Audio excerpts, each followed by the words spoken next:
Hello students, welcome to science class. हम पढ़ रहे थे chapter 5 chemistry in everyday life, दैनिक जीवन में रसायन। उसमें हम पढ़ रहे थे अम्ल और सार की संकल्पनाएं। उसमें हमने ऑरेनियस की अम्ल सार की संकल्पना और ब्रांस्टेड लोरी की जो है अम्ल सार की संकल्पना का अध्ययन कर लिया था। आज का हमारा टॉपिक है लुईस की संकल्पना, अम्ल व सार की लुईस संकल्पना। तो स्टार्ट करते हैं। अम्ल व सार की लुईस संकल्पना। लुईस ने ये संकल्पना सन 1923 में दी। लुईस के अनुसार वे पदार्थ जो इलेक्ट्रॉन युग्म ग्राही होते हैं, वे पदार्थ जो इलेक्ट्रॉन युग्म ग्राही होते हैं यानी इलेक्ट्रॉन युग्म को ग्रहण कर लेते हैं, लुईस अम्ल कहलाते हैं। एक परिभाषा हो गई। दूसरी परिभाषा, साधारणतः ये धनायन होते हैं।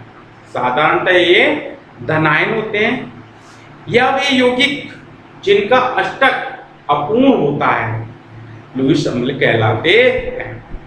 यानी कि साधारणतः जो धनायन है वो लुईस अम्ल है, या कह सकते हैं वे यौगिक जिनका अष्टक अपूर्ण है, लुईस अम्ल कहलाते हैं। उदाहरण, boron trichloride, aluminium chloride, magnesium धनायन और सोडियम धनायन इसके उदाहरण हैं। ये सभी क्या हैं? लुईस अम्ल हैं। तो देखो, मैंने लुईस अम्ल में क्या कहा? मैंने कहा वे पदार्थ जो इलेक्ट्रॉन युग्म ग्राही होते हैं या जो साधारणतः धनायन होते हैं, या वे यौगिक जिनका अष्टक अपूर्ण होता है, लुईस अम्ल कहलाते हैं। उदाहरण, boron trichloride, aluminium chloride, magnesium धनायन और सोडियम धनायन। नेक्स्ट है लुईस सार। तो देखो, लुईस सार वे पदार्थ जो इलेक्ट्रॉन युग्म दाता होते हैं, लुईस सार कहलाते हैं। अब ये क्या होते हैं? ये इलेक्ट्रॉन धनी होते हैं या इनके पास जो है इलेक्ट्रॉन का एकांकी युग्म पाया जाता है, या हम ऐसे भी कह सकते हैं वे पदार्थ जो इलेक्ट्रॉन युग्म दाता होते हैं या जो इलेक्ट्रॉन धनी होते हैं, या जिन यौगिकों के पास इलेक्ट्रॉन का एकांकी युग्म पाया जाता है, लुईस सार कहलाते हैं। उदाहरण लेते हैं हम, जल, ammonia, hydroxyl ion, chloride ion आदि। अब देखो, यहां एक उदाहरण हम लेते हैं जिसमें अम्ल, लुईस अम्ल व सार को स्पष्ट किया गया है। Boron trichloride. बोरॉन ट्राइक्लोराइड में बोरॉन का अष्टक अपूर्ण है। बोरॉन का अष्टक क्या है? अपूर्ण है, इसलिए क्या है? लुईस अम्ल है। यहाँ अमोनिया से इसकी क्रिया कराते हैं, तो यहाँ देखो अमोनिया के पास एकांकी इलेक्ट्रॉन युग्म है। ये जो डॉट डॉट से दिखाया गया ये जो है यहाँ क्या है? एकांकी इलेक्ट्रॉन युग्म है। अब देखो, यहाँ बोरॉन को अष्टक पूर्ण करने के लिए जो है ये नाइट्रोजन के साथ साझेदारी करता है। अब देखो, साझेदारी से दो प्रकार के बंध बनते हैं। एक तो सहसंयोजक बंध बनते हैं, दूसरे उप सहसंयोजक बंध बनते हैं। सहसंयोजक बंध में तो क्या होता है? दोनों परमाणु से इलेक्ट्रॉन जो है साझे में भाग लेते हैं, वो होता है सहसंयोजक बंध। उप सहसंयोजक बंध में साझा तो होता है, लेकिन साझेदारी में जाने वाले इलेक्ट्रॉन जो है वो एक ही परमाणु के होते हैं। तो यहाँ देखो, बोरॉन और नाइट्रोजन के बीच जो है इलेक्ट्रॉनों की साझेदारी होती है, लेकिन साझे में दोनों इलेक्ट्रॉन इस नाइट्रोजन के ही होते हैं। तो यहाँ जो बंध बना है वो क्या है? उपसहसंयोजक बंध है। ठीक है, तो यहाँ देखो, अष्टक अपूर्ण लुईस अम्ल, एकांकी इलेक्ट्रॉन युग्म लुईस सार। बंध कैसा? उपसहसंयोजक बंध यहाँ बनता है। तो ये हो गया आपके अम्ल व सार की लुईस संकल्पना। अब नेक्स्ट टॉपिक है अम्ल व सार के सामान्य गुण। तो देखो हम लेते हैं अम्ल व क्षार के सामान्य गुण। देखो अम्ल जो हैं वो नीले लिटमस पत्र को लाल कर देते हैं। अम्ल नीले लिटमस पत्र को लाल करते हैं, जबकि क्षार जो होते हैं वो लाल लिटमस पत्र को नीला कर देते हैं। तो गुण नंबर 1 हो गया, अम्ल नीले लिटमस पत्र को लाल करते हैं, जबकि क्षार लाल लिटमस पत्र को नीला कर देते हैं। सामान्य गुण।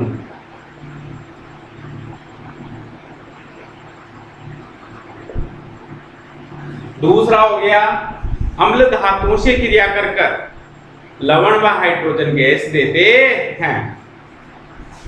अम्ल धातुओं से क्रिया करके, अम्ल धातु से क्रिया करेंगे तो क्या बनेगा, लवण व हाइड्रोजन गैस बनती है।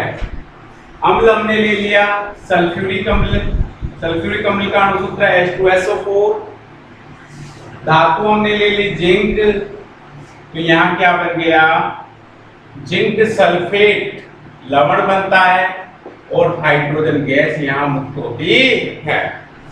तो देखो यहाँ ये अम्ल था, धातु से अभिक्रिया की इसने, जिंक सल्फेट और हाइड्रोजन गैस यहाँ बनती है। अब देखो ये किस प्रकार की रासायनिक अभिक्रिया है, ये विस्थापन अभिक्रिया है। क्यों है, क्योंकि जिंक यहाँ हाइड्रोजन को क्या कर रहा है, विस्थापित कर रहा है और जिंक सल्फेट व हाइड्रोजन का निर्माण कर रहा है। तो यहाँ अधिक क्रियाशील तत्व ने कम क्रियाशील तत्व को क्या किया, विस्थापित किया। तो ये कैसी अभिक्रिया है, विस्थापन अभिक्रिया है। अब देखो क्या क्षार भी ऐसा करते हैं क्या, हाँ क्षार भी ऐसा करते हैं। क्षार सोडियम हाइड्रोक्साइड जो है वो जिंक से अभिक्रिया करके जो है वही लवण और हाइड्रोजन गैस बनाता है। यहाँ जो लवण बनता है उसका नाम है सोडियम जिंकेट। क्या बनता है, सोडियम जिंकेट, और ये हाइड्रोजन गैस जो है मुक्त हो जाती है। तो यहाँ देखो कि ये समीकरण संतुलित नहीं है, तो इसे हमें संतुलित करना होगा। सोडियम 2, ये 2, O 2, तो इधर भी 2, H2, तो इधर भी 2, जिंक Zn1 और इसका नाम है सोडियम जिंकेट।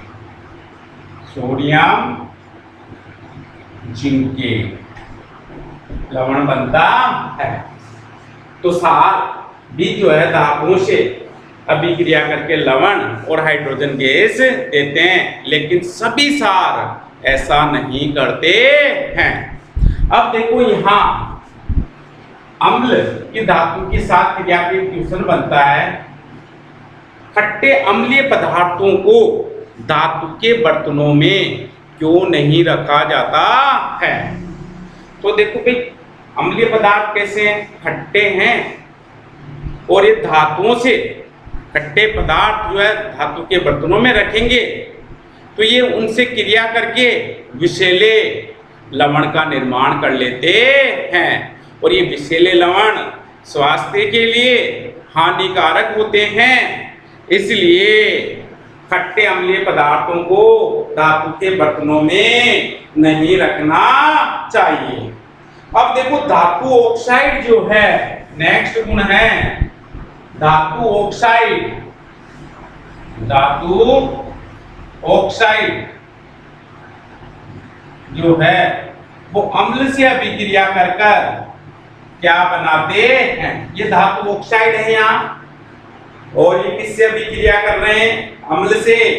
तो क्या बनता है, लवण और जल बनता है, लवण और जल बनता है। जैसे मैंने ले लिया copper second oxide. Copper second oxide का रंग कैसा होता है, काला। कैसे रंग का होता है, ये काला होता है। आपने देखा होगा सामान्य जीवन में भी, जैसे वायर को जलाते हैं, पीवीसी जल जाता है, उसके अंदर कॉपर धातु होती है, वो जलती नहीं, लेकिन उस पर एक काली परत बन जाती है, और वो काली परत क्या होती है, कॉपर सेकेंड ऑक्साइड होता है। तो ये कैसा होता है, काला होता है। इसमें हाइड्रोक्लोरिक अम्ल मिलाते हैं तो यहाँ जो है कॉपर सेकंड क्लोराइड और जल बनता है। ये लवण हो गया, कॉपर सेकंड क्लोराइड क्या है, यहाँ लवण है, और ये क्या बन गया, जल। समीकरण को संतुलित करेंगे, Cu1 1 Cl2 Hb2 ये 2 संतुलित हो गया। तो देखो ये धातु ऑक्साइड था, इसने अम्ल से अभिक्रिया की, लवण और जल का निर्माण किया। अब देखो अम्ल जो है, यानी कि अम्ल हो गया, ये लवण हो गया और ये जल बन गया। अब अम्ल किससे अभिक्रिया करके लवण और जल बनाते हैं, क्षार से। यानी कि धातु ऑक्साइड की प्रकृति कैसी है, क्षारीय। ये धातु ऑक्साइड जो होते हैं वो क्षारीय प्रवृत्ति के होते हैं। कैसी प्रवृत्ति के होते हैं, क्षारीय प्रवृत्ति के होते हैं। अब इसी प्रकार नेक्स्ट लेते हैं अधातु ऑक्साइड। क्या लेते हैं, अधातु ऑक्साइड। अधातु ऑक्साइड, अधातु ऑक्साइड की अभिक्रिया हम क्षार से करवाते हैं तो जो है लवण और जल बनता है। उदाहरण लेते हैं पर्टिकुलर अधातु ऑक्साइड, जैसे कार्बन अधातु है, इसका ऑक्साइड क्या हो गया, carbon dioxide CO2। Carbon dioxide की अभिक्रिया कैल्शियम हाइड्रोक्साइड से कराते हैं। कार्बन डाइऑक्साइड की अभिक्रिया कैल्शियम हाइड्रोक्साइड से कराते हैं तो कैल्शियम कार्बोनेट, कैल्शियम कार्बोनेट और जल बनता है। और क्या बनता है, जल। तो यहां देखो समीकरण संतुलित होना चाहिए, कार्बन 1 1 ऑक्सीजन 2, तो इधर 2 और 2 4 हो गए, इधर 3 और 1 4, कैल्शियम 1 1, हाइड्रोजन 2 2। समीकरण संतुलित है। ये क्या है, अधातु ऑक्साइड। ये क्या है, यहाँ जो है ये क्षार है, और ये क्या है, लवण, और ये क्या है, जल। तो ये क्षार जो है वो लवण और जल बना रहे किससे अभिक्रिया करके, अधातु ऑक्साइड से। क्षार जो है अम्लों से अभिक्रिया करके लवण और जल बनाते हैं। यानी कि इसका अर्थ हो गया कि इस अधातु ऑक्साइड की प्रकृति कैसी है, अम्लीय। यानी कि अधातु ऑक्साइड जो है वो अम्लीय प्रवृत्ति के होते हैं। नेक्स्ट गुण है, सभी अम्लों व क्षारों के जलीय विलयन जो है विद्युत के सुचालक होते हैं। इसीलिए इनका उपयोग जो है विद्युत अपघट्य बनाने के लिए किया जाता है। नेक्स्ट गुण है, अम्ल और क्षार परस्पर क्रिया करके एक दूसरे के गुणों को खो देते हैं और उदासीन हो जाते हैं। यानी कि मैं कह सकता हूं अम्ल और क्षार परस्पर क्रिया करके उदासीन हो जाते हैं, उदासीन लवण बना लेते हैं। लेकिन उदासीन लवण कब बनेगा, जब अम्ल व क्षार दोनों प्रबल हो या फिर दोनों दुर्बल हो, उस कंडीशन में उदासीन लवण बनता है। तो ये बना लेते हैं लवण और जल। तो देखो यहां नेक्स्ट गुण हो गया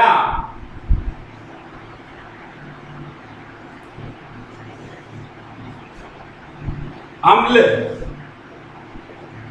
अम्ल और क्षार क्रिया करके जो है लवण और जल बनाते हैं। यह अभिक्रिया हम इस चैप्टर के शुरू में भी पढ़ चुके हैं, इसलिए इसकी ज्यादा चर्चा मैं यहाँ नहीं करूंगा। उदासीनीकरण अभिक्रिया कहलाती है। उदाहरण दे देता हूं मैं यहाँ, हाइड्रोक्लोरिक अम्ल सोडियम हाइड्रोक्साइड से अभिक्रिया करके जो है सोडियम क्लोराइड नामक लवण और जल का निर्माण करता है। तो ये हो गया आपके अम्ल व क्षार के सामान्य गुण। अब अगला टॉपिक है अम्ल व क्षार के उपयोग, और इसका अध्ययन हम नेक्स्ट वीडियो में करेंगे।